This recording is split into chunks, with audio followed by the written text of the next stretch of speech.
All right, guys, we have got a run, don't walk situation here. We have created a new version of one of our most popular patterns and kits of all time.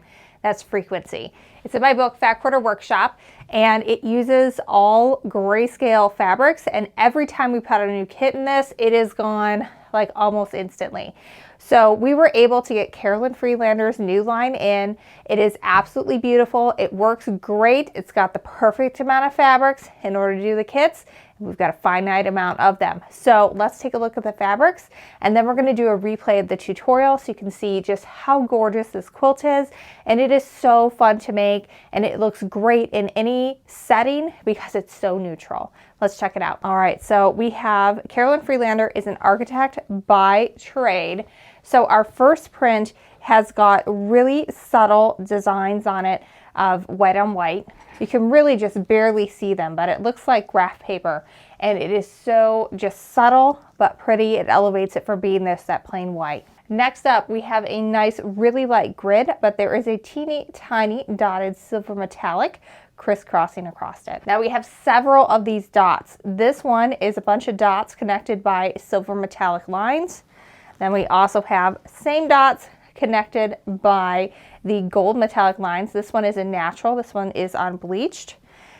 Then we have a really light gray with the silver connecting as well, and more silver metallic. So these are all just really fun, really great variations on each other. Then this is just a really nice cross hatch gray. This is just a fabulous neutral. So this is the same print that we saw earlier where we have all of those gridded lines.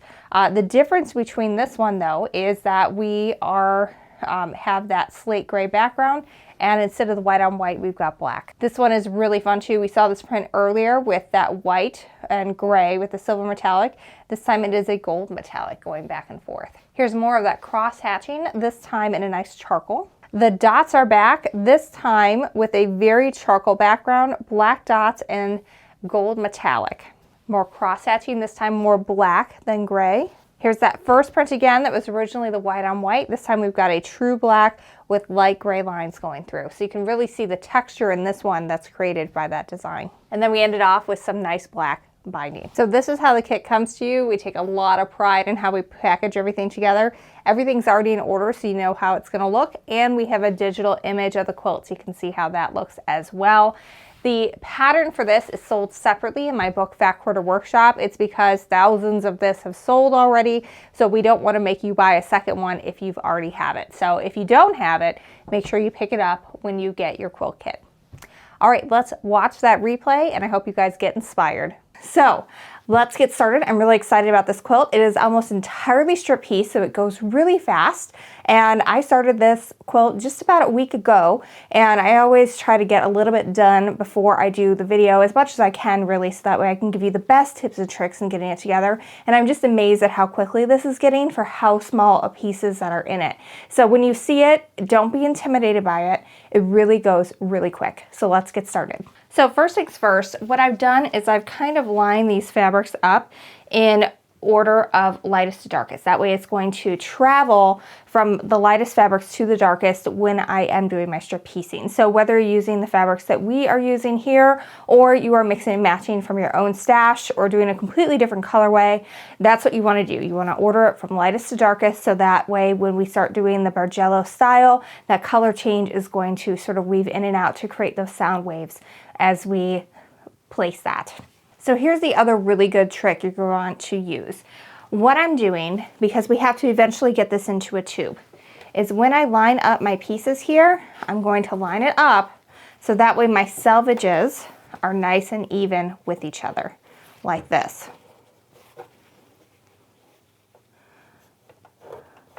That way I'm going to have something to line up against, and I'm going to have a nice straight tube to cut down when we get to the Bargello part.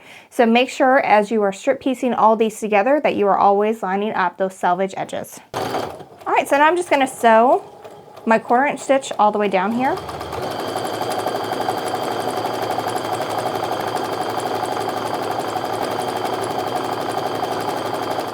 Now you could sew these just keeping on adding to the strip each time. What I found was easier was to sew everything into sets of 2.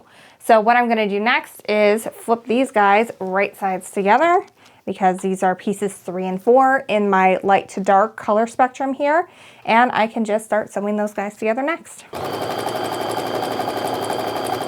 All right, so now I have everything sewn into sets of 2, and before we sew some more, I'm gonna go ahead and press these. I like to press my seams open for this. It makes for a really flat sewing, and it helps keep your strips from getting that little bend in them that sometimes happens when you're sewing long strips together. Let me show you how. Working from the wrong side of the fabric, I'm gonna open up that seam with my fingertips. Then I'm gonna put the nose of my iron right down the center of that seam, and with my 4 fingers down just ahead of the iron, I'm just going to go ahead and go straight down that seam.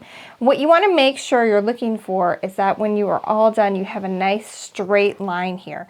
This seam, as I'm looking at it here, is perfectly straight. If you have done it wrong, if there like is a pleat on the other side, then it'll look a little wiggly in here, and you'll actually be able to feel that extra fabric when you see it. So what you're looking for is this nice straight line as you're going through. Go ahead and finish that out.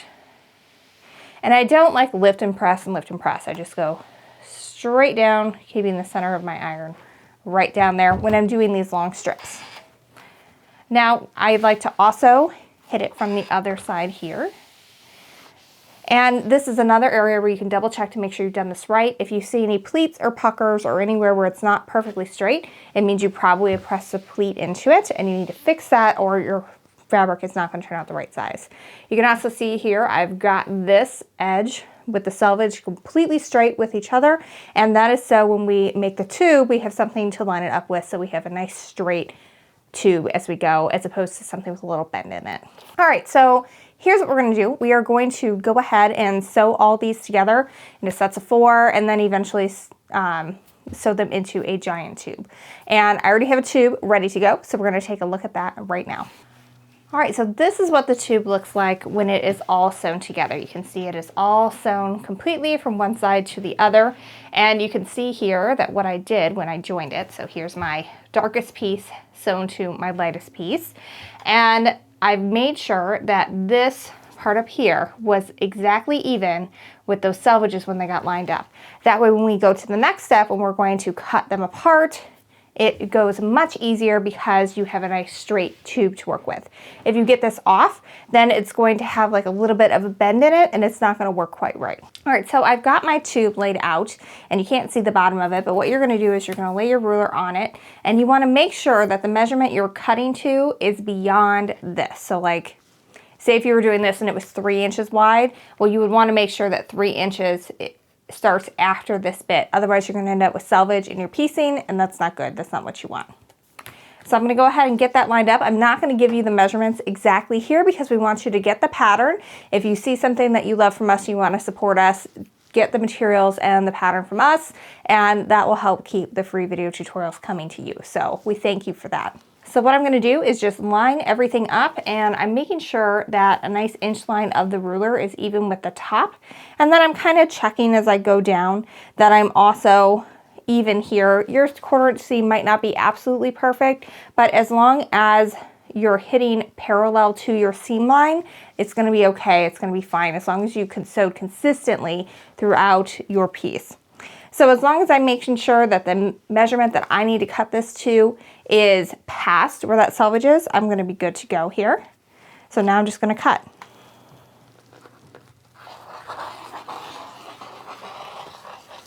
All right, now for this first part, I need to flip everything around and I need to square this up. And I'm going to make sure that I kind of scooch everything over to make sure that my edges are nice and lined up still so that everything is the size it's supposed to be. All right, so this we can get rid of. We don't need that, but we do want to keep these. And what I do is I just stack them to the side as I'm cutting. So going forward, for all of these, you can just keep on cutting all the way down until you've cut as many as you can from your strip tube. And then we're going to move on to the next step where we start sewing the top together. So you've essentially already created almost all of the rows for this. We're going to put them together next, but all this piecing, all this here that you've already done, it's already all together, and we are almost ready to get this top together. So it does go a lot faster than it looks, even though we're doing with little pieces for this month's pattern. So right now you really need to refer to your assembly diagram in your pattern because you should have numbered your fabrics from 1 through 12, and that way you know exactly where you're supposed to be cutting. I'm going to sew together rows 1 and 2 in this video, and once you know how to do that, you're going to be able to do everything you need to do for this pattern. So this is a modern Bargello style quilt, and what that means is the pieces are going to kind of move out in a staggered but planned order as they go out. And it also means that we don't need to use any seam rippers or rotary cutters for the rest of the cutting. We're just going to use a trusty pair of embroidery scissors. I really like my micro tip ones. They have a spring-loaded action, so they just pop open. So if you have hand problems, they're great for that. And they're also really sharp. We've got these on our website, shop.quiltaddictsanonymous.com. All right, so first step for row 1, what I need to do is you can see the white line where that seam is, and I'm just going to cut right on top of where that seam was to take off that seam allowance. And I know this is kind of scary because we're cutting into a seam allowance, but it works out perfectly. All right, so now I can open that up and I've got 1/2 of my row. I'm going to repeat that with the other side.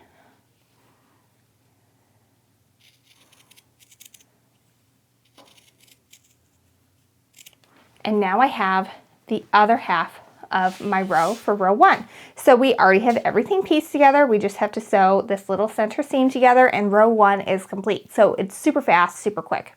All right, so now we're gonna get row 2 ready to go. What I like to do, and what I found works best for my brain where I'm least likely to screw up, is to do 2 rows at a time. So I'll do 1 and 2 and then 3 and 4 because you are just going to go out halfway, and that'll make sense in just a second here. All right, so this seam is part of the one, it was the last one that was sewn together when the tube was joined. So what I need to do is I need to press the seam open so I have a guide to do. So I'm gonna do that real quick here. So just like before, I just open that up and press that seam open.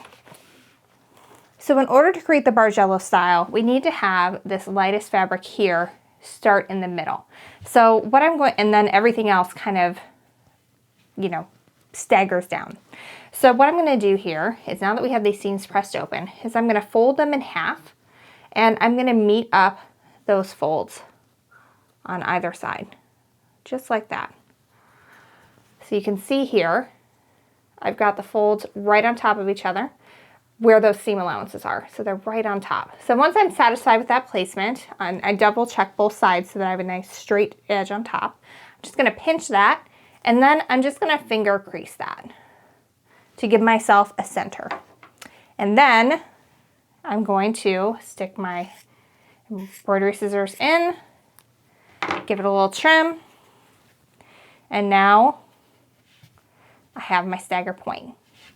And these rows should be the exact same width when you do this. By cutting off those ends and then also by cutting it in half, you remove the same amount of seam allowance. So your rows should be the same length when you put these together, and they're really cool, and it will just continue to create this graduated step motion.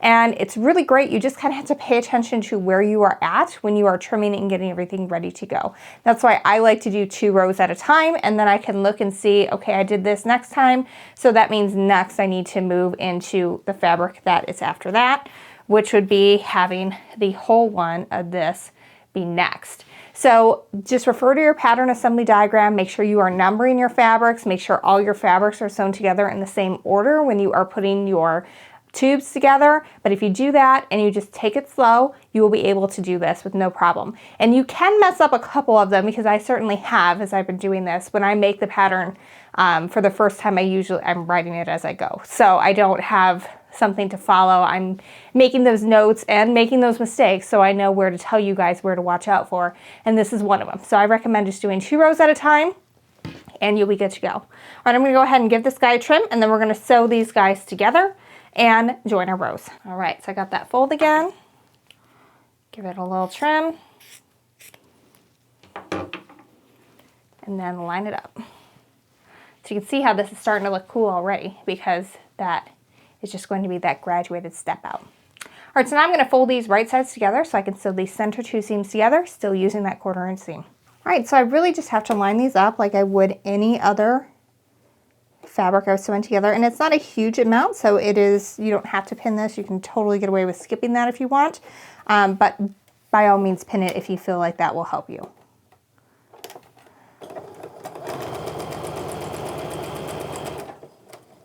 Then to save a little bit of time, I'm going to chain piece the next row in. So now I'm going to give these a little press, and it's important to remember that you're going to have more than just a seam that you just sewed to go together, because you also, in some cases, are going to have that area where it was pressed open, where that last join was. We already did it for this one, but that's not the case for all of them. And a lot of times this seam here was where the edge of the tube was, so it kind of got flattened out a little bit when I was doing my cutting. So I want to just hit that again as well. Just give it a good look to make sure everything is nice and flat before you proceed. All right, so this part's really cool. You're going to have no seams to match at all, ever, for the entire rest of the assembly of this quilt, except for the center seam. So it's no big deal. It's pretty easy, and even that, you've got two of the same fabrics together, so if you're a little off, nobody is ever going to know. So what I do is I lay them right sides together, and I just look from the top to make sure, since those seams are pressed open, that those seams are right on top of each other. You can always peel this back a little bit to see how you're doing. And then I put a little pin in the right side of that seam allowance, because when we are sewing, we're going to be sewing through from here, and then I can stop with my needle down on the left side of the seam allowance, pull the pin, and then everything will stay in place. Now, since there's a lot of seams here, but none of them match, that means that I really don't pin that much for the rest of this. So I'm going to go all the way down to the end of the strip, and then I'm going to match those corners, put a pin in, and from here I take it one half at a time. So what I do is I'm going to grab the halves where the pins are, and then I'm going to just lay them down and kind of hit about the middle. And I like to put the pin in where there is a seam on the back, and that just kind of gives me a good stopping point. I'm not judging that this is like exactly in the middle, it's just halfway, like a quarter of the way in between. Then I'm going to split that again, so we've got our pins at the middle and then at the quarter. And I'm going to do the same thing here, where I just kind of pull them taut, lay them down, make sure my edges are nice and lined up, put a pin in, and again, that's through the seam allowance on another one. Do that one more time on this half.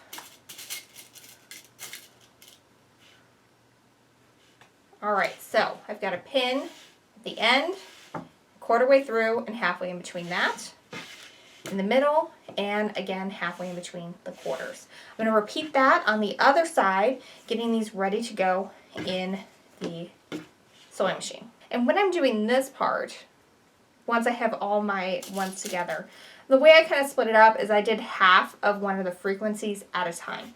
So when I did it, I kind of just based it on how many I could fit on my table. If I could have fit more, then I would have done more. But I could fit about half on when I was just laying out the rows. And then once I was pretty good, I could see all the steps, I knew everything was going in the right order, then I took a break and I started sewing them all into sets of 2 and 4 and so on until I had an entire half together, and then I would move on and do the bottom half where it comes back together. I find that that really helps if you can think about how you're going to break up the construction of a quilt, because if you're just looking at all of these really thin rows, it can seem a little overwhelming.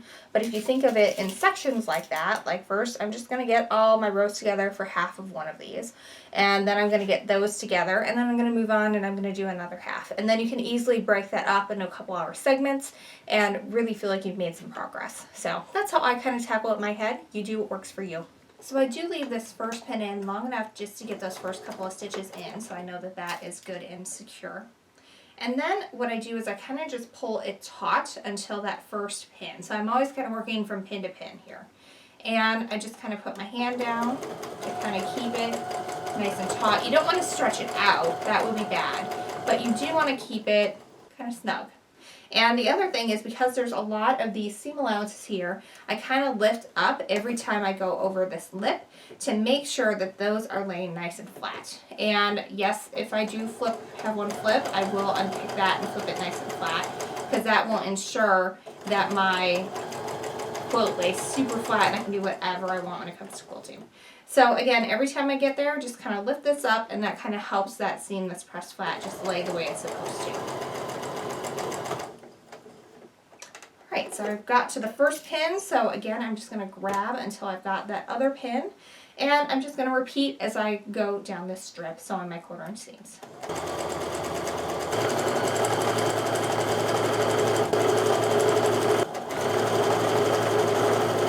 I'm going to press this seam open as well, but I'm going to do it a little bit differently just because we have all these seam allowances that I don't want to get pressed going in the wrong direction. So what I'm going to do here is start just like before, where I open up that seam allowance.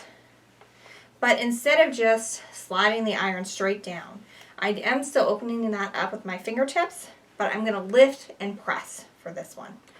So just lift and press your way all the way down, and that will help keep these seam allowances from getting pushed in the wrong direction as you are working. Once you work your way all the way down, you're going to flip everything over, and you're also going to press in the other direction. This one I do just slide straight down. If anything feels like it has curved at all, what you can do is you can just kind of straighten that out however you need to as you press. And if you feel like anything needs to get a little bit flatter, you can always use a little bit of spray, just water, or a spray starch alternative. And I tend not to use steam in my iron. I feel like that distorts the fabric, and I'm worried it's going to damage the iron. So I prefer to just use an external source like that water bottle or a spray starch alternative if I feel like I want to get it even flatter than what the iron has done on its own, which is plain heat. Alright, so we're going to keep doing that. We're going to get all of our rows together, and I'm going to show you what it looks like when it's all joined. Alright, so you're going to join your rows in the sets of 2 and 4 and so on until you have one entire frequency put together. And there are a couple of these throughout the quilt that you're going to put together, and you can see here how it just sort of goes out. So you've got your whole one, and then a half, a whole, and a half, and it just keeps going out and out. And because we've sewn that in a tube, all you have to do is snip in the right spot and use your assembly diagram and your pattern to go with this. The pattern is called Frequency. You can get that at shop.quiltaddictsanonymous.com. I recommend you label your fabrics so that way you know which one is which number, so that you end up with the right area, and you can see it comes back to center there. And then here's the kind of fun thing about this quilt. It worked out really well math-wise for it to be the length to be kind of the length of a, not quite a twin, but close to it. And then the width, once you get all of these together, is perfect for like a lap twin size. We're putting them together as vertical rows. And so when it's all together, this is what it looks like as a vertical row. And you can see it kind of looks like a sound wave going in and out. We'll show some photos of the finished quilt to you all so you can see that as well. So thanks so much for following along. If you liked what's going on in our video tutorial, please like and subscribe here on YouTube. Ring the bell so you know when we're getting new videos. You also can sign up for our emails over at shop.quiltaddictsanonymous.com. We have hundreds of free video tutorials, and we specialize in modern contemporary quilting fabrics over there. So if this is your jam, come check us out. We'd love to have you over there. Thanks so much for following along, and until next week, happy quilting.